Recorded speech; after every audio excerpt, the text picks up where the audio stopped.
ميناء طنجة المتوسط جوهرة بحرية دخلت بفضل الأداء المتميز قائمة أحسن الموانئ العالمية، وبفضل هذا المركب المينائي الذي يصنف رابع ميناء متوسطي يعزز المغرب موقعه ضمن الدول الرائدة في مجال الملاحة والتجارة البحرية. كما يعد المركب المينائي طنجة المتوسط معلمة استراتيجية ضخمة وأرضية مينائية مندمجة ذات أهداف متعددة. وعبر بوابة طنجة المتوسط يتم اتخاذ كافة التدابير اللازمة لإنجاح عملية العبور مرحبا 2016 والمتعلقة بالجالية المغربية المقيمة بالخارج، التي انطلقت وسط جهود حثيثة وعمل دؤوب لتحسين البنيات التحتية المينائية من أجل الانسياب في حركة العبور وتقديم خدمات جيدة لمغاربة العالم، سواء على مستوى النقل البحري أو الاستقبال أو الخدمات الجمركية والأمنية أو المساعدة في الحصول على المعلومات والإرشادات وضمان خدمة طبية وصحية جيدة للوافدين. عملية مرحبا 2016 تشهد تدفقا كبيرا لأفراد الجالية المغربية المقيمة بالخارج، وذلك لتزامن هذه الفترة مع عيد الفطر السعيد وبداية موسم العطل الصيفية المدرسية والمهنية بمختلف الدول الأوروبية. وجلالة الملك محمد السادس نصره الله يقوم بزيارة لميناء طنجة المتوسط، حيث يقف جلالته حفظه الله على التدابير المتخذة من طرف مؤسسة محمد الخامس للتضامن والمؤسسات والمصالح المتدخلة في عملية العبور لتعزيز استقبال المغاربة المقيمين بالخارج، وذلك في إطار نسخة جديدة لعملية مرحبا 2016. وتعكس هذه المبادرة الملكية العناية السامية التي يوليها جلالة الملك حفظه الله لأفراد الجالية المغربية بالخارج، وكذا الاهتمام الذي يوليه جلالة الملك لإنجاح هذه العملية الإنسانية الكبرى الفريدة من نوعها، والتي تهم مصاحبة تنقل أزيد من 2,000,000 مغربي بين بلد إقامتهم في أوروبا وبلدهم الأصلي المغرب. هذه الشريحة من المواطنين تحظى بكل التقدير والاعتزاز لمساهمتها في التنمية الاقتصادية والاجتماعية ومكانتها المتميزة في دعم وتقوية النسيج الاقتصادي الوطني، بالإضافة إلى ما تمثله جاليتنا بالخارج من رهانات استراتيجية ومصالح حيوية بالنسبة للمغرب. هذه الشريحة تتمتع داخل الوطن بجميع الحقوق، تصان مصالحها ببلدان الإقامة، ويشكل النهوض بقضاياها أحد أولويات السياسة الوطنية. لأجلهم تعتمد سلسلة التدابير التحفيزية، خاصة في مجالات التحويلات المالية والاستثمار والقروض العقارية والرعاية الاجتماعية. لقد تمكن المغرب من تحقيق تراكم إيجابي ملحوظ في مجال تدبير شؤون العمال المغاربة بالخارج وشؤون الهجرة، وخلق لذلك عدة مؤسسات مكلفة بالهجرة هدفها بناء سياسة وطنية شمولية ومندمجة لفائدة الجالية المغربية بالخارج. عملية مرحبا 2016 التي انطلقت في 5 يونيو الجاري وتتواصل إلى غاية 15 سبتمبر المقبل تروم الاستجابة لحاجيات المغاربة المقيمين بالخارج من حيث المساعدة الإدارية والطبية ومواكبة كثافة حركة النقل البحري والجوي المسجلة عادة بهذه المناسبة.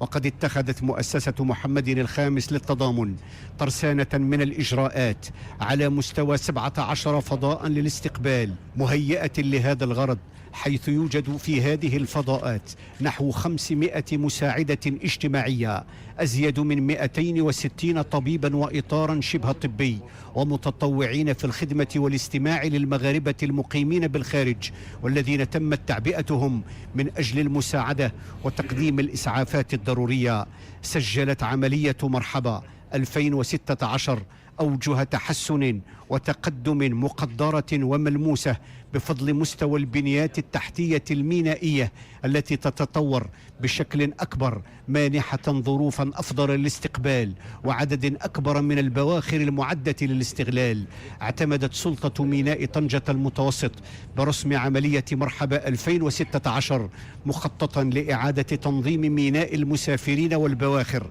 يهم إعادة توزيع الأرصفة ومناطق الإركاب وإحداث 17 منطقة للإركاب وتعزيز عدد من المناطق المظللة داخل فضاء ميناء طنجة المتوسط، وتأمين الإنارة والمرافق الصحية والمطاعم وتطوير شبكة التشوير ومنظومة المخاطبة الصوتية واعتماد نظام للعد الآني للعربات. لقد تم رصد غلاف مالي قدره 202 مليون درهم لتمويل عمليات مرحبا 2013-2017، وتمت من خلال ذلك بلورة منظومة تتيح مضاعفة قدرة المعالجة وتثمين عبور المستعملين في أفضل ظروف السيولة والراحة والسلامة. وبالنسبة للمسافرين الوافدين على المغرب تتم إجراءات المراقبة وختم الجوازات على متن البواخر أثناء العبور، ويلج المسافرون الراجلون أو القادمون على متن الحافلات ميناء طنجة المتوسط للمسافرين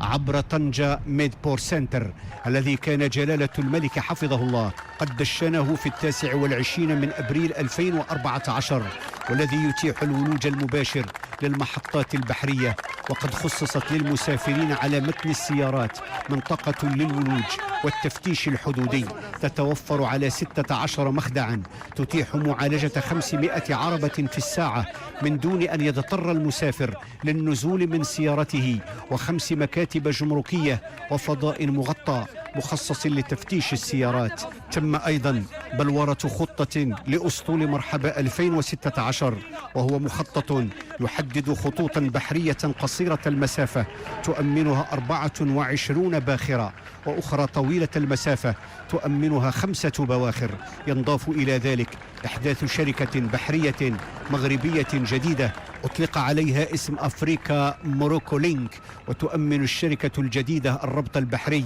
بين طنجة المتوسط والجزيرة الخضراء، وذلك من خلال عبارة أولى تم تسميتها لوديا غوراس بطاقة 1135 مسافرا و280 سيارة، على أن تدخل باخرتان إضافيتان جديدتان حيز الاستغلال في الشهر المقبل لذات الغرض.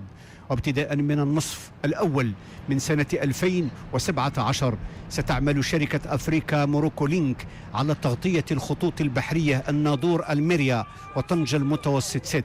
وسجلت عملية مرحبا 2016 منذ إطلاقها في 5 من يونيو الجاري وإلى غاية 26 منه 254,084 دخولا. وفي 2015 واكبت وطوال مدة العبور إلى غاية منتصف سبتمبر وكبت المؤسسة نحو 80,266 شخصا، من بينهم 15,350 استفادوا من الرعاية الصحية علاوة على خدمات نقل المصابين ومساعدة الأسر عقب تعرضهم لحوادث السير والمساعدة من حيث النقل والإجراءات الإدارية. وسجلت مختلف المراكز الحدودية حركة سير في ازدياد مضطرد ب2,474,348 دخولا للمواطنين المغاربة، من بينهم 167,682 عبر ميناء طنجة المتوسط.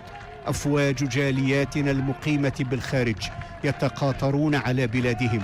جوا وبحرا. سفراؤنا في العالم يحظون بكل الثقة والانضباط في كل عواصم الإقامة، وعندما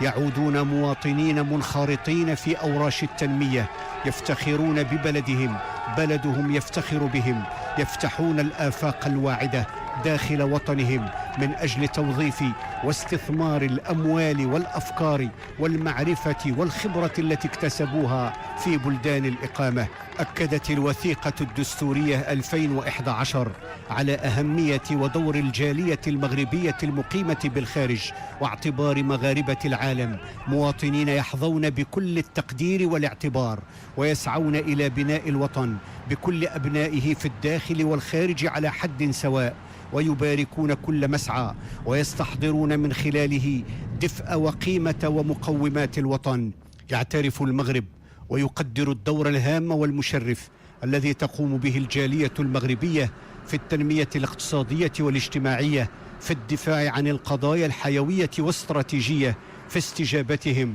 لكل المبادرات الهادفة التي تحقق انتظارات والحاجيات الملحة لمغاربة العالم الذين يشكلون عنصرا أساسيا في تنمية الاقتصاد الوطني.